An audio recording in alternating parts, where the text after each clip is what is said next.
the Terminator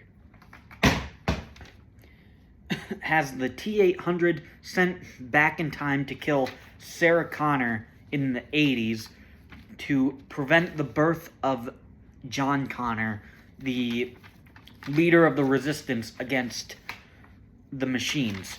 All while Kyle Reese is sent back in time to save Sarah Connor from the T-800. So, the positives on this movie are the concept is really interesting. The Terminator sent back in time to kill Sarah Connor, and Kyle Reese is sent back to save Sarah Connor from the T-800. That's really unique. So that time travel element is really unique, and it's really interesting. I also like the blending of genres in this movie. So it keeps it engaging throughout the entire movie. It's action, horror, sci-fi, and even a little bit of romance. The action is pretty good in the movie. I do think it gets better in the sequels, because all the other sequels are definitely action-based, action-packed. Definitely more action movies the sequels are.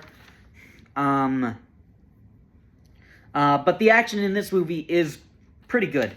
You have the shootout in the Tech Noir club, so that was pretty cool. There's a few car chases throughout the movie, and they're pretty cool. Guns are being shot. There's explosions in the movie. I think a truck gets exploded near the end of the movie, and that's pretty cool. So the action is pretty good in this movie, but the horror comes from the T-800 relentlessly coming after Sarah Connor, and he's killing anyone who gets in his way. He shoots a gun store employee. He shoots like 2 other unrelated Sarah Connors. So he even kills a few gang members in the beginning of the movie. So it's actually pretty scary. And he also like kills like a bunch of police officers. You have science fiction in this movie with the time travel and the cyborgs. So that's pretty cool. And then you also do have a romance in the movie where that comes from Sarah and Kyle kind of falling in love with each other by the end of the movie.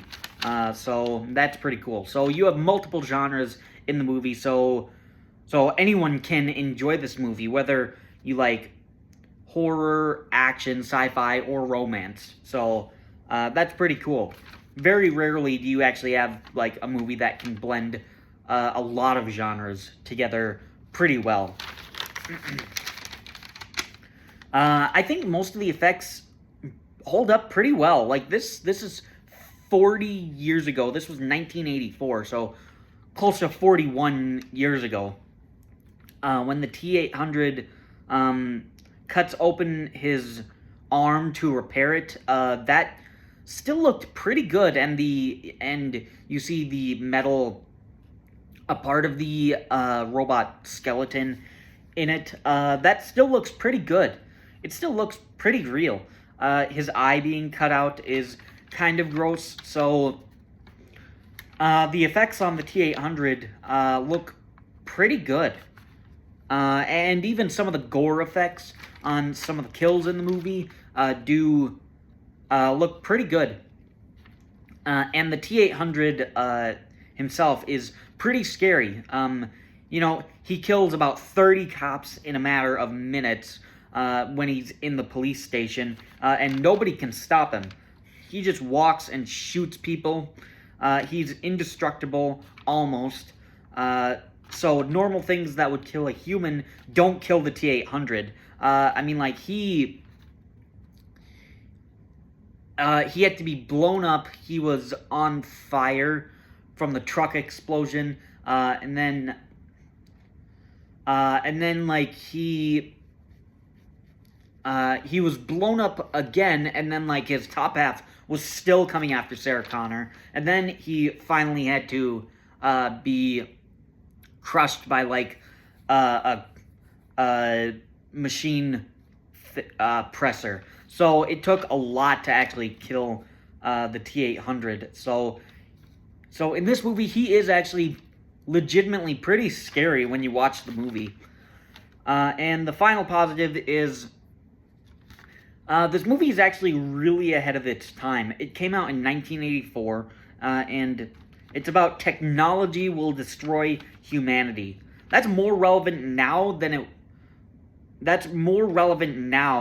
than ever. Like, I feel like it's more relevant than it was even in the 80s with AI. So that's pretty cool. So a movie that's 40 years old is still relevant today, and I think it's still going to be relevant 40 years later. 40 years from now. So that's it for the positives. On to the negatives. And I have very few negatives. I only have two. The first negative is kind of just a joke. Kyle tells Sarah to be careful with the bombs when she's screwing on the lids of the bombs. But then 5 minutes later, he's just shoving them into a bag, like, kind of violently. So that was kind of funny. Again, that's not really a real negative, but it's something that's kind of interesting to... it's kind of interesting to notice. And then the actual negative that I have with the movie is near the end of the movie. Like I said, most of the effects hold up in the movie. There's one that actually doesn't really hold up, and that's a stop-motion effect for the skeleton of the T-800 at the end of the movie. Some of it does look good when it's like just the top half, because you can tell that looks pretty real. But when you have the entire skeleton walking around, you can tell it looks fake. And I don't think it really holds up. It moves a little weird. It moves weird from humans. It obviously moves weird from when Schwarzenegger was just the Terminator, because he's human. You know, it's a human playing a robot. But the effect for the skeleton of the T-800 was like, I think it was all stop motion, and it looks a little weird, and it moves a little weird, so I don't think it really holds up that well. And it just looks kind of cheap. But that's it for negatives. In the end, The Terminator is actually a really good movie. I watched it this last time, and I was like, this is really good. Like, I really enjoyed it. The first time that I watched it, I didn't really get into it a few years ago. But every time I rewatch it, I like it a little bit more. And this time, I did really enjoy it. And it is one of the best Terminator movies in the franchise. Only being beaten out by Terminator 2, honestly, because that movie is awesome. But The Terminator is actually a really good movie. So that's my review on The Terminator. Thanks for watching.